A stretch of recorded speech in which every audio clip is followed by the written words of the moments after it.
is the definition of cancer. The definition of cancer is cell division out of control. The ultimate result is a tumor a tumor. Where did the tumor come from? It came from a gradual disruption of energy metabolism from mitochondria, leading to dysregulated cell growth. Cells are falling back on energy without oxygen, which is the way all cells on the planet got oxygen before oxygen came into the atmosphere 2.5 billion years ago. So these cells are simply doing nothing more than falling back on ancient pathways that were always present, but now become dominant in these tumor cells. And that allows the cell to grow in a dysregulated way because the organelle that controls growth regulation is now dysfunctional. And the cells have switched from respiration using oxygen to energy without oxygen, which is fermentation. How that happens it can happen from any number of assaults or insults to a population of cells in a particular organ. What are they? Exposure to chemical carcinogens, intermittent hypoxia, exposure to radiation, old age, viral infections, hepatitis, papillomaviruses, rare inherited germline mutations that disrupt mitochondrial function. Any of these are called secondary risk factors. So there's a whole variety of things in the environment that can cause a disrupted energy metabolism in a cell, thereby leading to mitochondrial disruption and dysregulated cell growth. So one person's breast cancer could come from a carcinogen, another one from an occluded milk duct causing intermittent hypoxia, another one from exposure to radiation, another one from the BRCA gene, another one from just being older. So any of these could cause a tumor in a particular organ through any variety of causes. All of the primary cause and the only cause for the disruption cell growth is damage to the oxidative phosphorylation capacity in the mitochondria. That is the origin of cancer, whether it happens in the brain, colon, breast, bladder, lung, all of these. So there's one common origin: disruption of oxidative phosphorylation leading to fermentation.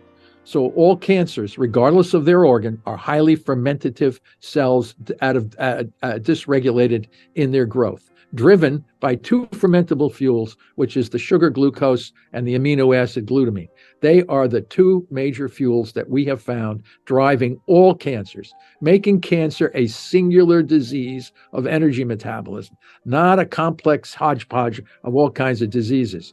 It's not that complicated. And that's what was so fascinating about your work. This is these two things about glucose and glutamine. I think a lot of people understand the glucose, the sugar, and that we need to eliminate, sugars, a lot of the excess carbohydrates to actually reduce the risk of cancer, reduce the risk of disease. But there was something that you mentioned around glutamine. Well, wait. No, you can't. Sugar is not a carcinogen. Okay, sugar does not cause cancer. If you have a tumor, it will feed on the sugar, but sugar itself is not a carcinogen. So carcinogens are chemicals that cause cancer. Sugar by itself does not cause damage to the mitochondria, okay? But excess sugar in the bloodstream can lead to systemic inflammation, and systemic inflammation can damage mitochondria in cells. So we have to know how to parse out cause and effects of things. That's a very interesting clarification, because I think a lot of people think sugar, as maybe I kind of mentioned previously, is the toxin that's going to cause cancer, but it's the elevated glucose consistently in our bloodstream over the long period of time that causes inflammation. It might not even show up as cancer. It could be brain disease. It could be heart disease. It could be anything. All these problems that we are seeing is coming from chronic inflammation. So I wanted to just backtrack before we get into the glucose, the glutamine, the worst foods, and all the rest of it. You mentioned right at the beginning that cancer is not a genetic disease. We're not born with cancer. It is something that is a metabolic dysfunction in our mitochondria. And there were some experiments called the nuclear transfer experiments which prove this. Could you talk more about that, which actually proves the fact that cancer is not a genetic disease and more of a metabolic dysfunction? Yeah, well, the nuclear mitochondrial transfer experiments certainly are the most powerful evidence that it cannot be a genetic disease. But we also know that there are some cancers that have no mutations. People don't like to talk about that, but they're there. We and others have shown that that there are, and there are some carcinogens like asbestos that can cause cancer without causing mutations. So we have these things, and now we now know. The field had said there are only certain kinds of mutations that cause cancer, and they're called these so-called driver gene mutations. That was considered the cause of cancer.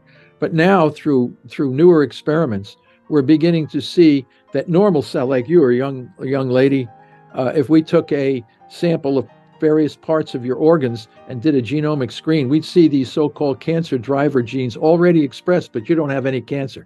So so the very driver genes that are supposed to cause cancer are found in normal tissues that never have cancer.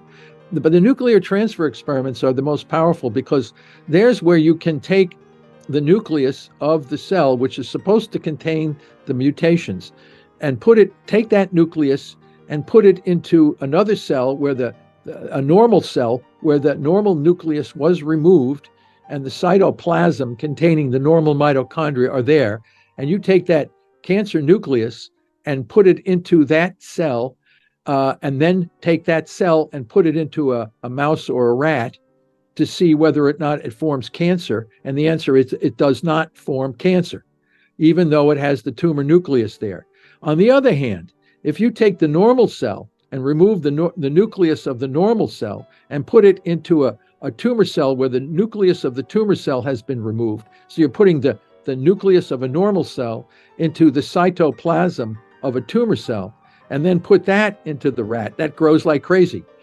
So that becomes the tumor. So what it says is the origin of cancer is not in the nucleus with the gene mutations. It's in the cytoplasm with the mitochondria. So the mitochondria in the cytoplasm are the controllers controllers of quiescence, or the drivers of dysregulated cell growth. So clearly we know the origin of cancer is not a nuclear genetic disease.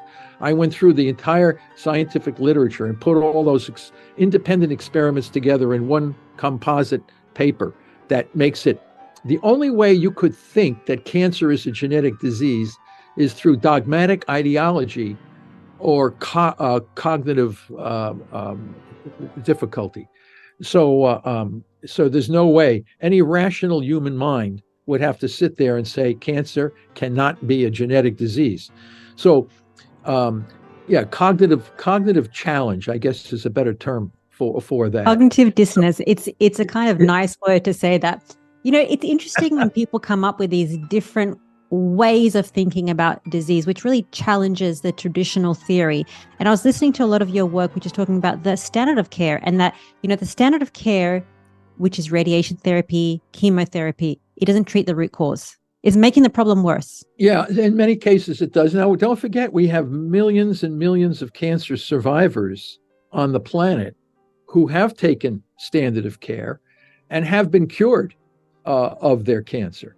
But many, perhaps even most of those folks pay a significant price in overall health for having that chance to live longer.